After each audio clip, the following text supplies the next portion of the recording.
Hey, Flimsy Lunch Tray here, back with another video for you today. And we have the Lenin, and this is actually the first time I've been on Two Brothers in what seems like a really long time. And you'll notice that we're not in a US ship, we're not in a French ship, or British, we are in a Russian ship. So, yeah, we are in the Tier 8 Premium Russian Soviet battleship, the Lenin. And this is a ship that I purchased before it was removed from availability to purchase in-game. I believe it was update 10.5. They took the Lenin out with multiple other ships, but kind of questionable because you don't see the Lenin a lot in World of Warships played. So I was kind of curious why they took it out. So let's talk about the Lenin because, as you know, if I'm featuring this video today on a Friday, that means we're going to be doing an upgrading commander build the following day on Saturday of the Lenin. So the Lenin is one of the variants of a high-speed battleship with a 406mm battery, part of Project 21, developed under the Big Fleet program. A distinctive feature of the project was the concentration of the main battery turrets in the ship's bow. So as you can see, there's three turrets on the front of the bow of the ship with 406mm guns. They have, let's see here, looking a maximum dispersion meter-wise of 251. Chance of fire with HE is actually pretty good, or according to the WoW's wiki, has 41%. The health pool of the Lenin, you can see we're at 63,200. The ship has a maximum speed of 28.5 knots. That doesn't take into account if you take a speed flag. You're going to get a little bit of a buff on that.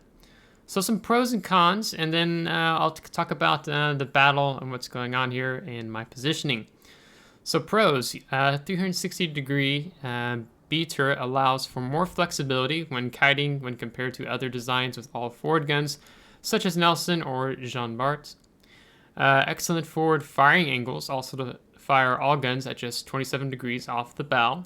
Superb gun handling with a base turret traverse of 6 degrees per second.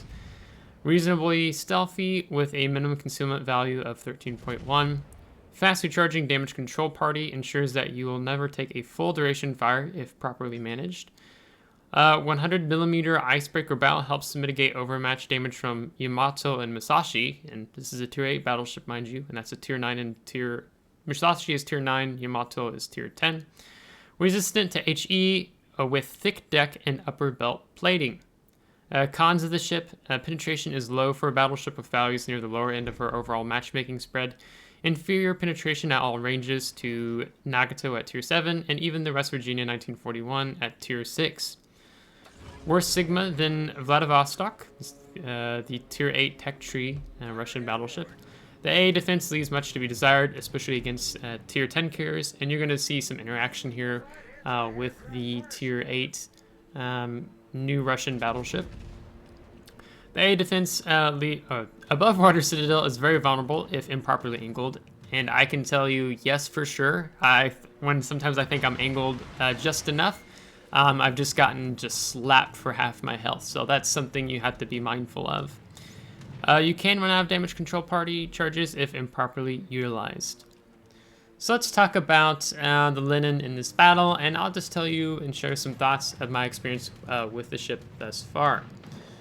So here on the map, with how I've positioned myself, I'm with two clanmates, Doom Beagle and Hello Everybody, and I've came towards the center left of the left flank, as I'm positioned up here to prevent any pushing down the one line of any battleships, or if they do, I'm going to slap them for it.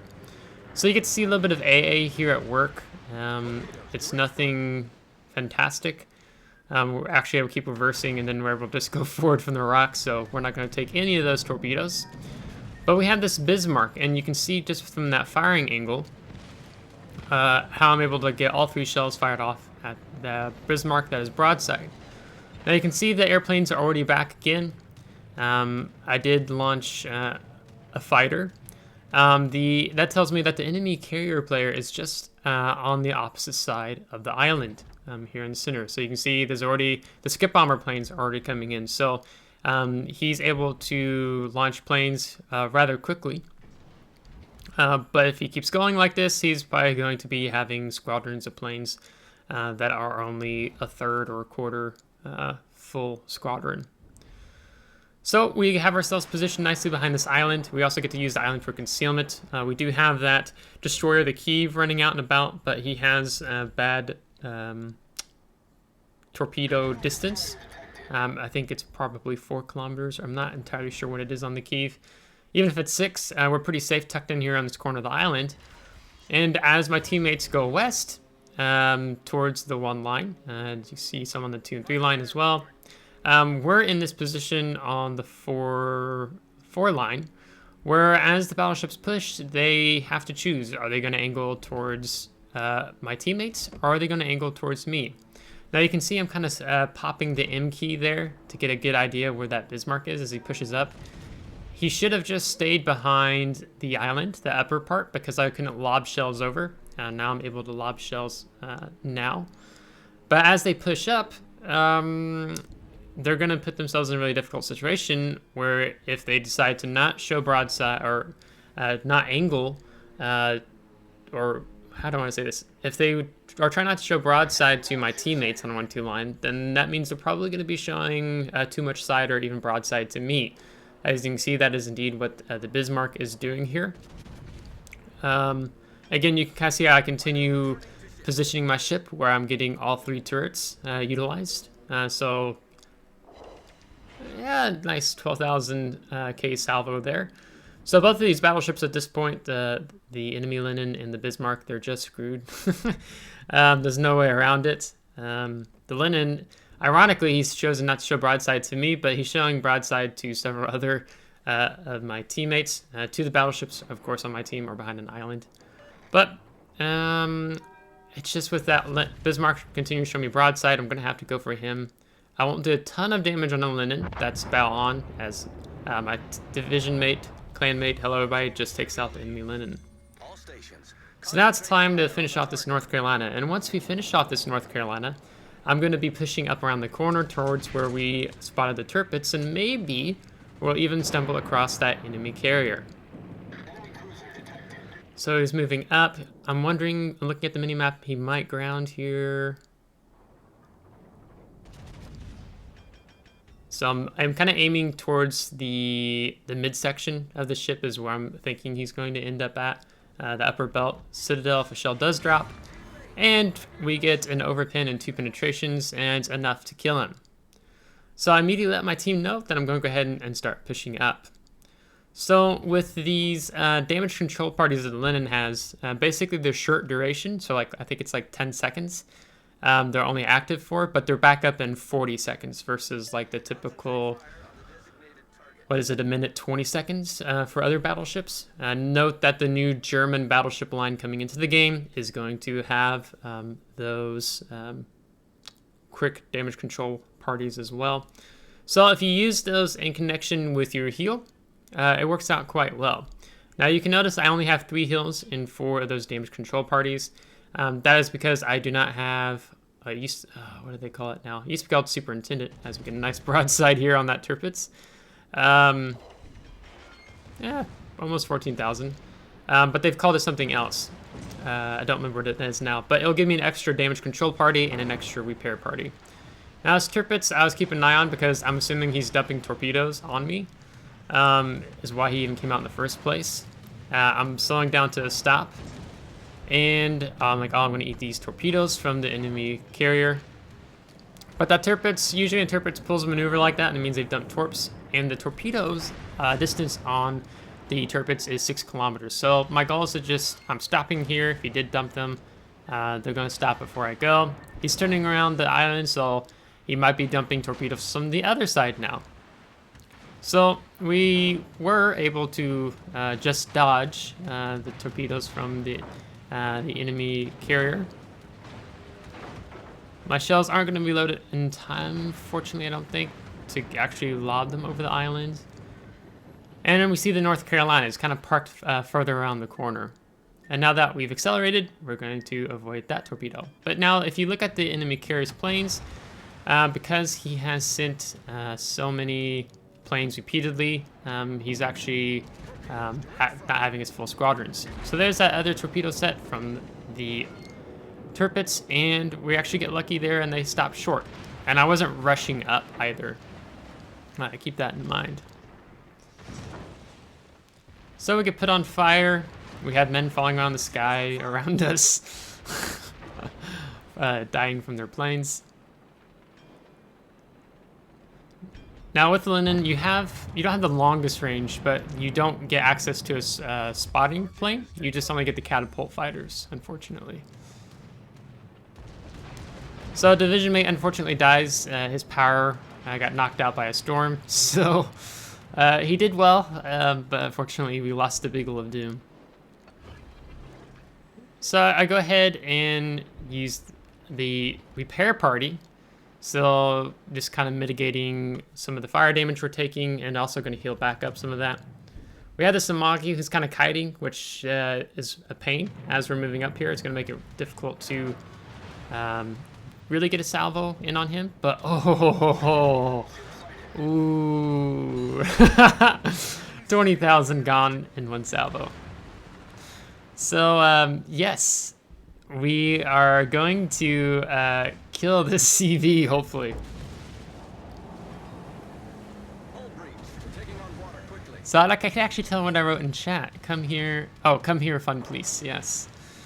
So now we got the North Carolina, and you see we're flooding.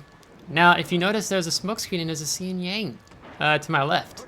And paying attention to that, I immediately turn to the right, and we're gonna avoid those deep water torpedoes. Now, we're not gonna fall for this trick. We're gonna stop behind the island, because if we keep going, it's possible that the Xin Yang has another torpedo set coming on the front side of the island. As we get the delightful CV again. Ooh, again with our third turret. Let's polish him off. I don't want anyone to get this kill steal. Ooh, showing a lot of side. Yes. So satisfying. Now you can see our friendly... Oh, there's the Xin Yang torpedoes. That's why we stop, kids.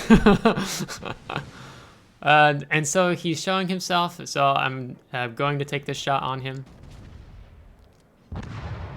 And he dies to someone else. Now it's rather amusing too. Our Charles Martel has just he's parked broadside behind the North Carolina. So I thought the Charles Martel had torpedoes. I can't remember. I wasn't paying attention. But now look what the North Carolina is doing. He's turning out, which means he's going to give us some side. And so, I was hoping for a little bit more. But we got our third turret, just finished reloading. And we're going to get the kill. Sorry, hello everybody, but that was mine. So, moving into the cap. This is a standard battle. We've killed Xin Yang. That Kiev is still alive. He's been rather annoying. So we have two battleships, as you see, chasing him up the 2-3 line. Now the next goal target is to take out this enemy Amagi. The nice thing about the Lenin is you're basically just bow in wherever you go. And she, like that thick deck plating and her tankiness of her belt is really nice. As we're going to get rammed here by a teammate. Get out of the way. But she's just a very tanky battleship. Compared to the American battleships, like compared to North Carolina, Massachusetts, like I feel tanky. Like I tested this out a little bit in co-op. I wanted to test the angles when I first got the ship against bots firing. And then I took it in random battles. I'm like, oh, this belt armor is rather trollish. But you just, again, if you show too much angle, like any battleship, you'll get punished for it. But you feel quite tanky in the Lenin, and so that has been actually a pretty fun experience for me that I don't feel like I've had thus far as much in the American battleships or something like the Thunder. So we're circling around the island, and we're gonna keep. We're still gonna continue being the cap. I'm trying to get this Atago as soon as possible because he's gonna be leaving my maximum firing range. So I'm trying to see maybe I can lob them over the corner slope of the island. No, only one shell made it through, and I think it wasn't lead enough. So we're not actually going to be able to help our friendly Lexington, but we are really close to capping, so I don't think the enemy Otago is going to actually be able to kill the Lexington by the time we cap, unless our friendly battleships kill the Kiev. So that is the Lenin for you, as we sit here and watch with our team inside the cap. Now note the Lexington, if you're in that type of situation, push with your team if you're in a carrier. So actually it would have made more sense for Lexington Fire to push up on the left flank with us versus just hiding back that whole time. And then he gets put in that uncomfortable situation with the Otago, but thankfully we cap to help keep him alive. So let's go to post-battle results. So we got over 600,000 credits, 5,825 experience, 2,634 free XP with over 152,000 damage, 21 aircraft shot down, 3 destroyed, 2 set on fires, hits the Citadel. I think the secondaries is what was setting on fire. I don't think I actually used HE that round, if I'm not mistaken. So we're going to top the team at 2,270 base experience. Really good stuff. It was a pretty fun time. Enemy Otago doing quite well with 4 kills himself, so shout out to him. As well as the Charles Martel coming in second. Post-battle results, you can see most of the damage we did was on 3 battleships and the enemy carrier. Yes. We must kill the fun police any chance we get. And we didn't even have a lot of, well, we had this 1.2 million potential damage. And the credits and XP with premium count that you can see here, you get a little bit more than without premium. So I hope this video kind of highlights the Lenin to you. As I shared, we will be doing an upgrade and commander build video on the Lenin tomorrow. I'll go over some like the armor of the ship. We'll discuss, the modules that are coming with the ship. We'll talk about the upgrades, recommended upgrades, I would say. And then we'll look at the commander skills. What I'll give you my recommendation, just my personal opinion. But also if there are some other possible variations, we'll look at those as well. So if you liked today's video, give it a thumbs up. If you didn't, give it a thumbs down. Subscribe if you do want to see more. And if you have already subscribed, thanks so much, as I appreciate as we continue to grow the community here with you. So until next time, take care.